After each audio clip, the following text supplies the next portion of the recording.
All right, everyone. I haven't recorded one of these in a while, but I thought I've been doing this a lot and I've been getting some pretty positive feedback on it.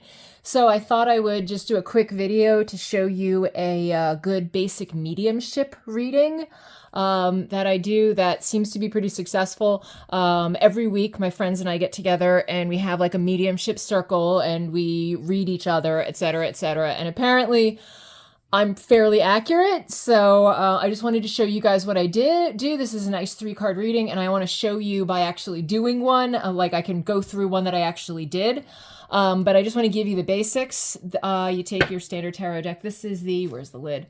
This is the Calandra Tarot. I recently got it. I haven't used it yet, but it's so pretty. So we're going to use this for the first part. And you know what you're going to do is you're going to do your usual shuffle, right? You're going to shuffle your cards. You're going to shuffle your cards. I don't riffle shuffle except for my Hanson Roberts deck, as we all know. So we just shuffle until we're done shuffling. However you feel like shuffling, that's fine. Just doing a lazy overhand shuffle. Sometimes I do a 3-pass overhand shuffle like this, 1, 2, 3. You know, however you feel like doing it. You can do reversals, you cannot do reversals, nobody cares. All right, and then when you're ready, now it's me. So as you're shuffling, you should be thinking about the person that you are trying to bring in, the person whose energy you're trying to call upon to get a message from.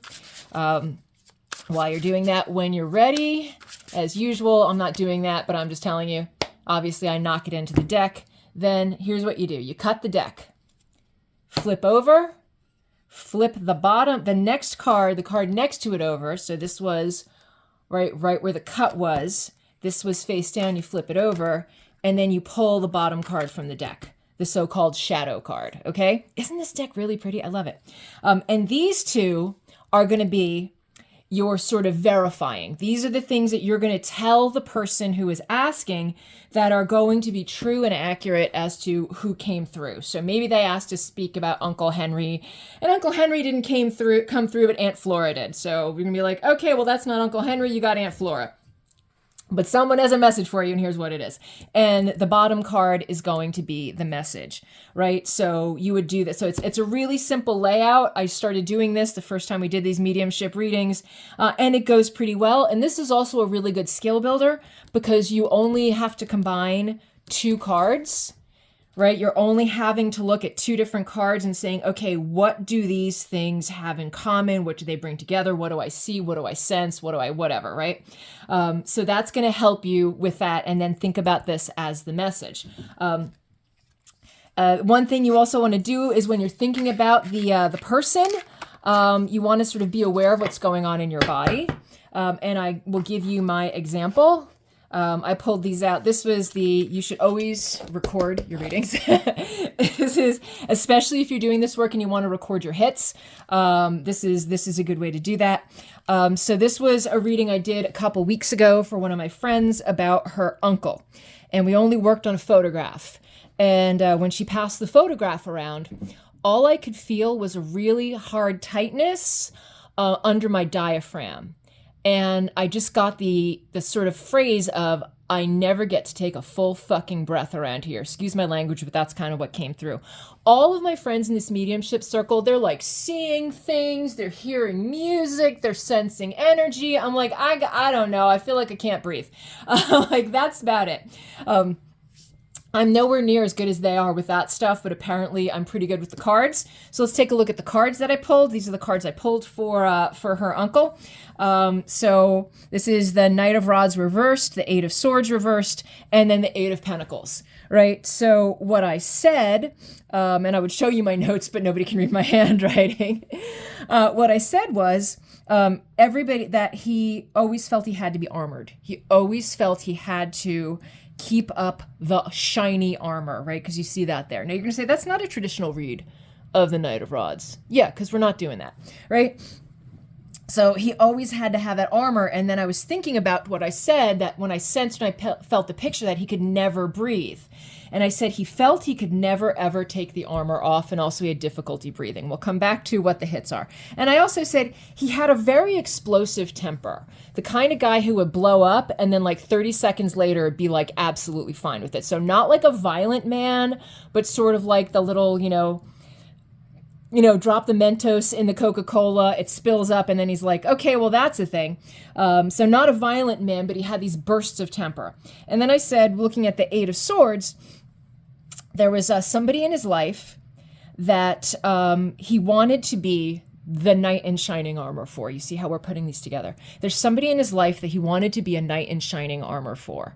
And she didn't want him to.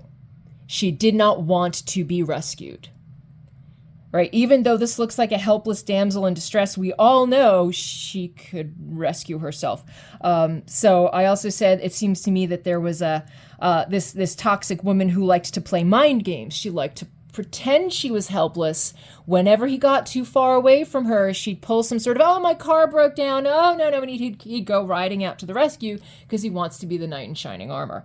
And then I said, looking at this card, I said, well, he's from the generation that viewed his identity as his job, that that's who he was, and that he always felt that he had to produce more to be seen as worthy, or even really be seen.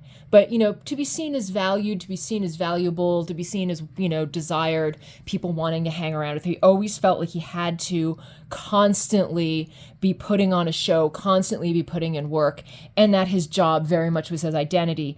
And that was maybe something he wanted her to consider if she was doing the same thing, if she was making the same mistake about making her job her entire identity and thinking that she needed her job, otherwise she herself was valueless.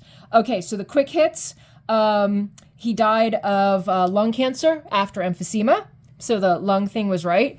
He was always smiling. He was always the life of the party, but he did have several parties that he even started where he would apparently storm out. I didn't know this guy. I found this out as she was verifying the reading. That he would storm out, he'd cause a scene, and then like walk in 2 minutes later and just be like, nothing happened. She couldn't tell me which one this was because apparently he had a lot of women that played this kind of mind game with him, right? And this was apparently something that she's been dealing with, that she's been sort of putting too much of herself, her value of herself into her job. But you see, I got those cards the same way. I just pulled them from the deck. And I actually got kind of upset because everybody else was reading all of these nice things like, oh, he's in a better place, oh, he's so happy. And I'm like, let me read this man to filth, And it happened again last week. And it makes me kind of sad because this is normally my sweetest, kindest, nicest deck, and every time I do one of these mediumship readings, it feels like I am just like, okay, you're gonna be mad. I'm gonna tell you terrible things about your loved one, but here we go. But apparently this is fairly accurate. Our sort of group mentor was like sitting there going like, that was fucking mind-blowing. So apparently I'm pretty good at this. So I don't know. So I wanted to show you my little 3-card technique. This is a really easy beginner technique because it's only 3 cards. You really worry about how these two go together, and you can play around with how these two go together and just sort of go with your gut and go with what you notice.